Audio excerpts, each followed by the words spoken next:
O Gabriel Vac mandou uma mensagem aqui. Olha aí, tá assistindo. Te mandando um abraço. Beijo pra ele. E falou que é muito seu fã, que você tem uma importância muito grande na carreira dele, porque a sua ida para a ESPN foi um furo muito importante que ele deu. Na época, você foi muito legal com ele. E aí ele falou, gostaria que você perguntasse para ela sobre essa relação dela com o basquete, porque é impressionante o amor que ela tem por essa modalidade. Conta um pouquinho dessa...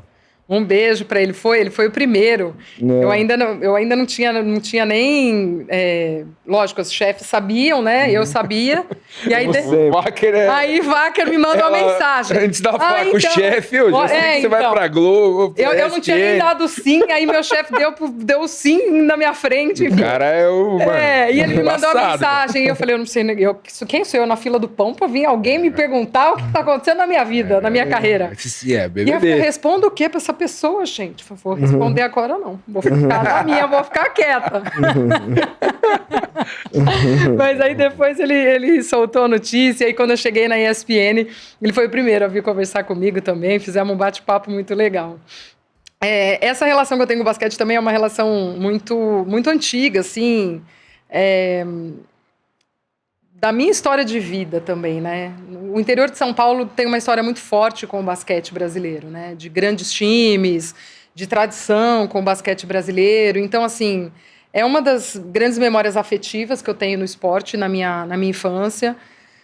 E assim, gostava de acompanhar.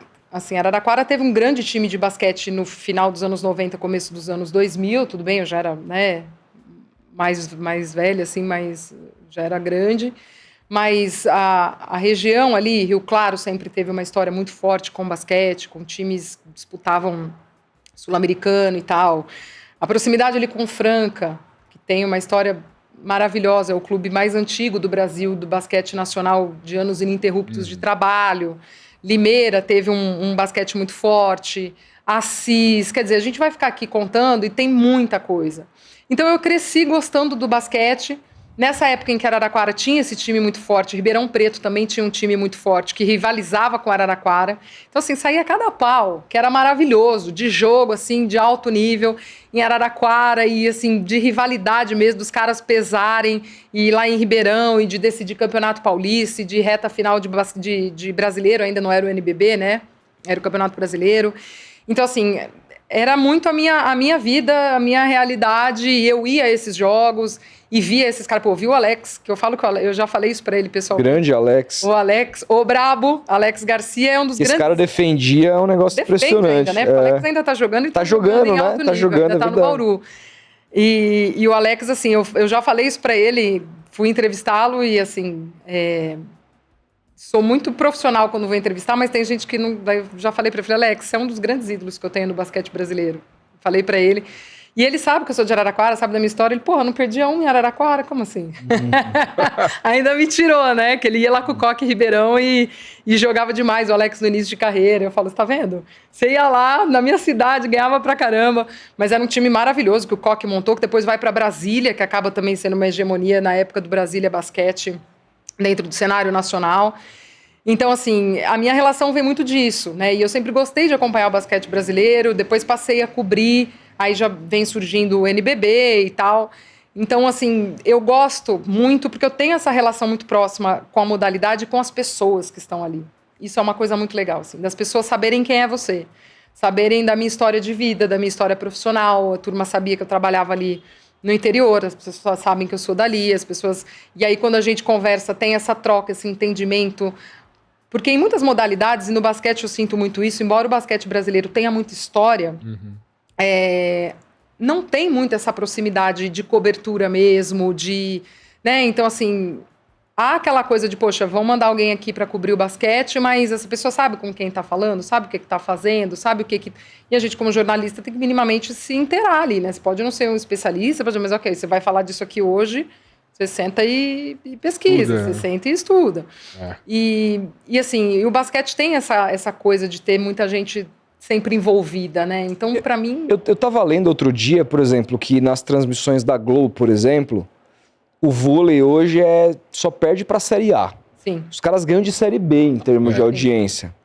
É um esporte que teve uma aceitação muito grande no Brasil, e tal. Por que você acha que... Porque assim, eu gosto muito de NBA, por exemplo. Tô sempre vendo basquete. Sim. E existe uma comunidade aqui no Brasil que é absolutamente fã de basquete, fã de NBA, mas que eu sinto que vê pouco o basquete nacional.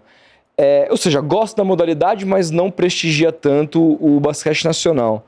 Por que você acha que, diferente do vôlei, o basquete não conseguiu conquistar esse espaço e essa audiência? O vôlei realmente é esse fenômeno, né? A gente tem isso. Às vezes a gente tá no ar e tá rolando algum vôlei na concorrência. Cara, é um absurdo. Difícil, né? É um absurdo como o vôlei chama. Às vezes reprise de vôlei, velho. É uma coisa louca. Caraca, Às vezes reprise de vôlei dá mais audiência do que... Você fala, caramba. Ô, louco, velho. É um bagulho louco, assim mesmo, o vôlei. Mas eu acho que foi... A gente vai muito naquela também do esporte vencedor, né? O vôlei teve um momento em que o vôlei modalidade se estruturou mais no Brasil e pegou uma baixa, porque antes era o futebol e o basquete, né? E aí o basquete, por N questões, acho que desde a administrativa até os clubes também foram perdendo muito em recursos e foi caindo muito também investimento e competitividade, é uma coisa acho que bem ampla, uma discussão bem ampla. Então assim, o basquete tem um momento de queda, né? Tem um momento de baixa, e aí o vôlei estava mais na ascensão, né? Eu acho que o vôlei se estabeleceu melhor, as seleções de vôlei foram conquistando mais, ganhou medalha masculina olímpica, e feminina. Então, assim, foi batendo mais campeão olímpico. E aí eu acho que a coisa foi estruturando melhor, né? E aí eu acho que o vôlei também foi crescendo muito mais, né? Como modalidade. O basquete, infelizmente, falo pelo basquete feminino, assim... Tem já teve medalha de prata, né, nas Olimpíadas. Campeão mundial. Né? Campeão mundial com basquete feminino brasileiro, Hortência campeão mundial, e Magic com aquele Paula. time de Paula, Hortência, Janete. Nossa, Janete inacreditável. Jogava muito. Fez 30 anos no ano passado essa conquista do Mundial. Né? O feminino brasileiro tem esse Mundial. E assim, o interior de São Paulo também foi muito forte no basquete feminino. Teve Ourinhos, teve Ponte Preta, tinha Americana. E se você pensa que o basquete masculino norte-americano é hegemônico, o feminino norte-americano é muito mais. E eles ganharam dessa seleção. É absurdo. É absurdo. É absurdo. A história do basquete brasileiro é muito grande, o basquete feminino é muito grande. Mas, infelizmente, caiu numa situação assim, desde questão de administrações, de investimento e tal, e aí ficou nesse limbo, assim. E aí, como é que a gente promove isso? Eu acho que aos poucos isso está sendo resgatado, assim, né? Desde o investimento, um trabalho muito mais forte no fundamento, na base, né? Que, assim, eu acho que a gente vê hoje na seleção masculina, por exemplo, um trabalho de renovação, né? Então, como a gente já tem, de novo... gente chamando atenção e com potencial para jogar fora. O que é o Iago jogando hoje, o que é o Gui Santos, que começa a ganhar espaço em NBA. Golden State Warriors. Então, assim, é um outro momento do que é o basquete brasileiro. Você vê o basquete retomando esse posto que foi dele nos anos 90 ali? Eu acho que a gente tá começando a trilhar um caminho melhor para isso, né? Tá passando por esse processo de renovação com qualidade, com talento, com caras bons. Bruno Caboclo, ele e o Iago jogaram muito na Alemanha. Sim, eles faziam uma parceria maravilhosa e tal, e também na seleção. Então, assim, a gente tem grandes talentos, né? E eu acho que isso depende muito também desse investimento em base, do que a gente acaba trazendo até para os clubes. O Franca Basquete, embora tenha, eu acho que são mais de 60 anos, se não me engano, ininterruptos. Teve um momento ali que quase fechou, né? E aí, com o aporte do SESI e também a entrada... da Luísa Trajano, que ela que é uma grande investidora do basquete de Franca, né, porque ela é da cidade de Franca, resgata esse trabalho. E o SESI tem um trabalho, o SESI Franca Basquete tem um trabalho muito legal com a base. O Elinho, que faz o trabalho lá brilhante e que também nesses últimos anos vem dominando muita coisa, se utiliza muito bem dessa base, né? Ontem o Natan jogou pela seleção brasileira, fez um bom jogo, é da base de Franca. Então, assim, você vê meninos despontando. O Márcio hoje está jogando no exterior, vem da base de Franca, bom pivô, surgiu ali, foi ganhando cancha jogando no campeonato nacional e, tá jogando fora e tá bem. Então, assim, eu acho que é muito esse trabalho que o basquete por muito tempo deixou de fazer, né? E o feminino nem se fala. O feminino é algo que precisa, de fato, retomar mesmo e ter um trabalho ainda mais intenso de investimento, de base, de tudo mais, para voltar, porque... Porque assim, competir com um americano num esporte que eles criaram, que é muito parte da cultura deles, os caras têm quadras espalhadas, né, pela cidade, as próprias escolas, etc. É muito difícil, mas hoje, para alguns anos, os melhores jogadores da NBA têm sido estrangeiros, né? E aí eu fico pensando, pô, como que a Sérvia consegue produzir o Jokic? Como que a Eslovênia produz o Doncic? Como que a França... Tem tanta gente aí, Rudy Gobert, Wembanyama e outros. Porra, e assim, a Grécia com o Antetokounmpo. E o Brasil, assim, um jogador mesmo para disputar melhor de NBA, o Brasil nunca teve. Teve o Oscar que não quis.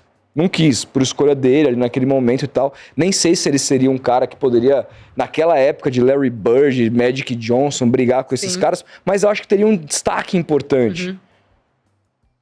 Assim, eu fico muito triste que se invista tão pouco. A gente tá vendo aí o João Fonseca agora aparecendo no tênis, que você vê que quando você tem um pouquinho de... Né? No caso do João, ele teve uma questão também de nascer numa família que deu o suporte e tal. Mas, nossa, cara, eu olho pro esporte brasileiro nesse sentido. A gente tem tanta gente, a gente tem tanta... que a gente não tem essa visão do esporte cara. Como estrutura social também. Não tem, meu. E aí, desse tipo de investimento. A gente não tem. Em categoria de base, nesse trabalho mesmo. Tá bom, pode não sair ali nenhum grande craque, mas... É diferente você educar também com o esporte, né? Claro. É uma ferramenta importante. Claro. E aí você acaba fomentando as coisas, né? Eu acho que uma coisa puxa muito a outra. Mas a gente não tem essa A cultura. impressão que dá é que a molecada hoje pratica menos esporte do que a gente praticava na nossa cada época. vez mais condomínios, cada vez mais prédios, cada vez menos áreas de praticar esporte. Hoje você vê o governo barganhando no Ministério do Esporte para fazer conluio político, tira ali, por exemplo, a Ana Moser para dar cargo para partidos do Centrão, enfim, é muito difícil. Caras que nunca foram do esporte comandando.